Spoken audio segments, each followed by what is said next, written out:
Hello student, welcome back to the channel. तो student, आज की वीडियो में डिस्कस करने वाले हैं खो में होने वाले कुछ माइनर फाउल्स के बारे में और उसके बारे में हम जानेंगे कैसे उसको दूर कर सकते हैं। तो चलिए student, without any waste time let us start the video. तो हे गाइस, आपसे एक रिक्वेस्ट है कि अगर आपकी एज जो है 18 साल से ऊपर की है तो आप ब्लड डोनेट कर सकते हैं, जिसमें कि आपको कोई प्रॉब्लम नहीं होगी। तो हमारे जितने भी स्पोर्ट्स पर्सन प्लेयर हैं उनसे एक रिक्वेस्ट है कि आप ज़रूर से ज़रूर अपने आसपास के ब्लड बैंक्स, कैंप और हॉस्पिटल्स में जाकर आप लोग ब्लड डोनेट कर सकते हैं, क्योंकि इससे किसी की एक लाइफ जो है बच सकती है।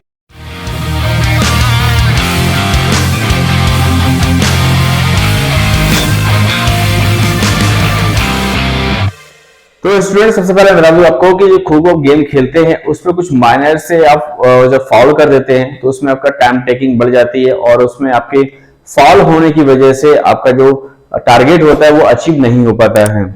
आप जितना मैक्सिमम से मैक्सिमम आप जो अटेम्प्ट करने की कोशिश करने हैं, आउट करने की कोशिश करते हैं प्लेयर्स को, जल्दी से आप आउट नहीं कर पाते हैं। तो उसमें करना क्या है आपको, देखिए जब कभी भी हम ये गेम कभी सीखते हैं तो हमें हमेशा पहले फाउल के बारे में सिखाया जाता है और फाउल में कुछ ऐसे ऐसे माइनर चीजें होती है जो आप लोग मिस्टेक कर देते हैं, जिससे आपके जो फाउल हैं वो स्टार्ट हो जाते हैं और आपका जो गेम का ड्यूरेशन है वो बढ़ जाती है और आप जो अचीव करना चाहते हो वो अचीव नहीं कर पाते हैं। तो स्टूडेंट, सबसे पहले बता दूं मैं आपको कुछ ऐसे आपके जो माइनर फाउल है वो कैसे दूर करने हैं। तो स्टूडेंट, पहला जो फाउल है वो आपका है खो पास, दूसरा है डायरेक्शन, तीसरा है आपका लाइन कट, चौथा है आपका अर्ली अप। तो मेनली स्टूडेंट ये जो चार फाउल है बहुत ज्यादा कॉमन से फाउल हैं जो कि स्टूडेंट्स करते हैं खेलने के टाइम पे। तो इसमें आपको करना क्या है, आपको ये बेसिकली स्टार्ट से आपको सीखने हैं सारे के सारे फाउल कि ये पहले गलती जो है हमें नहीं करनी है। अगर आप ये गलतियां जो हैं नहीं करेंगे तो हो सकता है कि आपका गेम और अच्छा हो जाए और आपकी टीम जो है जल्दी से विन हो जाए ड्यूरिंग द टाइम। सबसे पहले बात कर लेते हैं खो पास की। स्टूडेंट, होता है क्या खो पास करने में, तो एक तो आपके जब आप दौड़ रहे होते हैं तो आपका जो स्टूडेंट्स, आपका जो साथी है वो प्लेयर बैठा होता है और जब आप किसी को खो पास करते हैं तो सबसे मेन आपको ये ध्यान देना होता है कि जब कभी आप किसी को खो पास कर रहे होते हैं तो वो प्रॉपर एक तो सेटिंग पोजीशन में बैठा हुआ हो। दूसरी चीज है कि आप जब खो बोलते हैं तो आप उसके पीछे आकर ही खो बोलें जहां वो बैठा हुआ होता है। एक पैर जो आपका इस लॉबी के अंदर होना चाहिए, एक आपका हाथ जो है उसकी पीठ पे टच होना चाहिए, दूसरा जो है आपका तीसरा जो पॉइंट है आपका उसमें आपको खो बोलना है। ठीक है, तीन पॉइंट ध्यान रखिएगा। एक तो आपका जो पैर है, एक आपका पैर यहां होना चाहिए, दूसरा उसका आपका जो हाथ है उसकी पीठ पे होना चाहिए और तीसरा आपका लाउडली खो बोलना है। अगर उससे पहले ये पर्सन अगर उठ जाता है तो रेफरी उस कंडीशन में भी वो फाउल की विसल कर देगा। ये बात ध्यान रखिएगा कि जब तक ये तीनों चीजें अप्लाई नहीं होती हैं तब तक आप उठ जाते हैं या फिर रेफरी देख लेता है तो वो आपको फाउल की विसल कर देगा, जिससे आपका वो फाउल हो जाएगा। देन उसको बैक आकर आपको फिर से देना पड़ेगा। सबसे पहले आपको ये करना है। दूसरा है डायरेक्शन। सबसे ज्यादा फाउल होने वाला खो में यही है, क्योंकि इसमें शोल्डर जो है उसकी डायरेक्शन अगर आपकी चेंज हो जाती है तो फाउल हो जाएगा। अगर आप आगे जाके पीछे आ जाते हैं तब भी फाउल हो जाएगा। आप उठने से पहले लेफ्ट जाते हैं फिर राइट भागने लगते हैं, ये भी एक फाउल हो जाएगा। तो सबसे ज्यादा फाउल जो होता है प्लेयर्स का डायरेक्शन में ही होता है। एक तो मेन आपका हो गया खो पास करने का, दूसरा होगा डायरेक्शन। तो डायरेक्शन जब तक आप सही से नहीं लेंगे फाउल हमेशा होता रहेगा। आप कितना भी गेम स्पीड से खेल लें मगर आप फाउल करोगे तो विसल बजती रहेगी, जिसमें आपका टाइम वेस्ट होगा और रनर जो दौड़ रहा होता है उसको रेस्ट करने का चांस जल्दी मिल जाएगा। तो देखिए करना क्या है आपको, जब कभी आप चेजिंग कर रहे होते हैं, जब आप बैठे होते हैं तो करना क्या है, जब आपको खो मिलता है तो खो मिलने के बाद आपको स्टेप बाय स्टेप आगे की तरफ बढ़ना है। ये जो लॉबी दी हुई है ये इसीलिए दी हुई है, जब कभी रनर अगर मूवमेंट कर रहा हो लेफ्ट या राइट में, सपोज करिए रनर यहां खड़ा हुआ है, चेजर को खो मिलता है, खो मिलने के बाद वो डायरेक्ट यहीं से अगर मूव कर देता है तो रनर के पास ये चांसेस रहते हैं वो राइट जा सकता है, लेफ्ट जा सकता है, वो आगे की तरफ जा सकता है और वो पीछे की तरफ भी आ सकता है। लेकिन आपके पास क्या सिर्फ डायरेक्शन का एक रूल्स रहता है कि आपको सिर्फ डायरेक्शन में ही उसको आउट करना है। तो करना क्या है आपको, जब आपको खो मिले तो आप दोनों अपने हाथों को सीधा स्ट्रेट करिए, ज्वाइन कर लीजिए, अपने शोल्डर को बिल्कुल स्ट्रेट रख लीजिएगा। बस अपने आई से जो है उस रनर को देखे रहना है। जैसे आप उसको लॉक कर लेंगे, लॉक करने के बाद आप उसमें स्टेप बनाइए 1 2 3 4।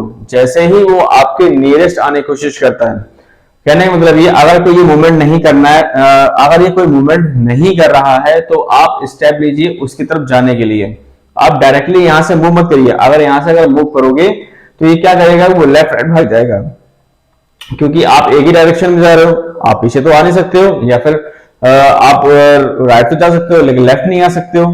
तो इससे आपको ये बचना है। तो आपको क्या सिंपली क्या करना है, दोनों हाथों को ज्वाइन करिए, स्टेप बनाइए और उसके नियरेस्ट आने की कोशिश करिए। अगर नियरेस्ट अगर आ जाते हैं फिर उस पर आप अटैक करने की कोशिश करिए।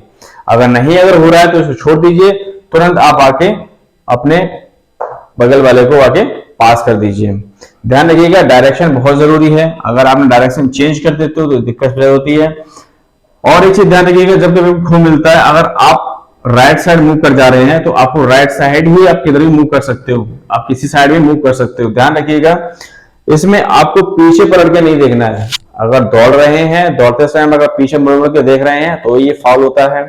अगर आपने किसी को टच कर लिया, टच करने के बाद पीछे मुड़ के आप देखने लगते हैं उसको, मतलब पीठ आप चेंज कर देते हो, तब भी ये फाउल होता है। ध्यान रखिएगा इस चीज को। आपको आगे की तरफ देखना है, पीछे की तरफ नहीं देखना है मुड़ के। ठीक है स्टूडेंट्स, ध्यान रखिएगा इस चीज को कि आपको डायरेक्शन सिर्फ एक ही साइड लेना है, आपको पीछे मुड़ के नहीं देखना है। अगर आप देखोगे तो फाउल हो जाएगा। देन उसी के साथ आपको किसी तरह की शाउटिंग नहीं करनी है। जब कभी आप जब दौड़ रहे होते हैं तो आपको शाउटिंग नहीं करनी है, जिससे रेफरी बॉन कर देगा आपको कि फाउल, ये वायलेशन जो है मत करिए, क्योंकि ये अलाउ नहीं होता है। आई होप स्टूडेंट डायरेक्शन समझ गए होंगे कि डायरेक्शन आपको सिर्फ एक ही चीज में जाना है, आपको लेफ्ट राइट नहीं जाना है। अगर देखिए इसमें एक काम और हो सकता है। अगर आप जब कभी आप किसी को चेस कर रहे होते हैं, चेस करने की वजह से आप लेफ्ट पैर बाहर निकालते हैं, सपोज करिए जो आपका रनर है वो इस साइड मूव करता है, ठीक है, तो आप इस तरह तो मूव कर सकते हैं।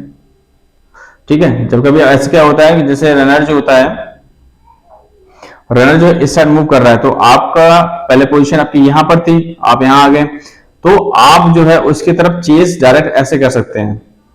लेकिन ध्यान रखिएगा आपका जो फेस है वो सामने तरफ रहना चाहिए, और आप हल्के हल्के दोनों फेस सामने हैं और आप एक स्टेप स्टेप करके लेके आप आ रहे हो उस तरह। जैसे कि आप दौड़ रहे हो सीधे फेस, आप दोनों हाथों को सीधे ओपन कर लीजिए और आपको पीठ उधर मूवमेंट ना करके आप से लेफ्ट से राइट मूव कर सकते हैं। ठीक है, देखिए ध्यान रखिएगा फेस जो है, शोल्डर जो है आपको किधर रहेगा, सामने की तरफ रहेगा। तो आप ऐसे मूव कर सकते हो जिससे कि आपके जो डायरेक्शन है, जो शोल्डर का डायरेक्शन है वो चेंज नहीं होगा। ध्यान रखिए मेनली इसी में क्या है, हमारा जो शोल्डर का जो डायरेक्शन है वो अगर चेंज हो जाएगा, रेफरी वहां पर विसल कर देगा। इस चीज का खासकर ध्यान रखिएगा। नेक्स्ट आपका आता है लाइन कट। बहुत ज्यादा कॉम्प्लिकेटेड, और क्योंकि जब ये गेम बहुत तेजी से खेला जा रहा होता है तो लाइन कट हमारी सबसे ज्यादा होती है। क्या होता है कि जब खूब पास दे रहे होते हैं, जो चेजर बैठा हुआ होता है वो तेजी से उठता है, और जब बैठता है तो उसमें फाउल ही ज्यादा होता है। अगर दौड़ते समय आप सेंटर लाइन को कट कर लेते हैं, या फिर आप जब आप किसी को चेस कर रहे होते हैं तब आप लाइन कट कर देते हैं, तो ये इसमें कॉम्प्लिकेशन बहुत ज्यादा होती है। तो लाइन कट का आपको खासकर ध्यान रखना है। जब कभी भी आप यहां से आसपास दौड़ रहे होते हैं तो थोड़ा सा गैप मेंटेन करके चलिएगा, जिससे आप दौड़ते समय वो लाइन जो है वो कट आपसे टच ना हो पाए। लाइन कट का मतलब यही होता है, दूर रहना है और उसके पास जो है कोशिश कर सकते हैं। इनकेस अगर टच अगर हो भी जाती है, अगर रेफरी अगर नहीं देख पा रहा है तो ये रेफरी का फाउल रहेगा, नहीं अदरवाइज आपका ये फाउल रहेगा। तो ध्यान रखिएगा आपको लाइन कट नहीं करना दौड़ते समय।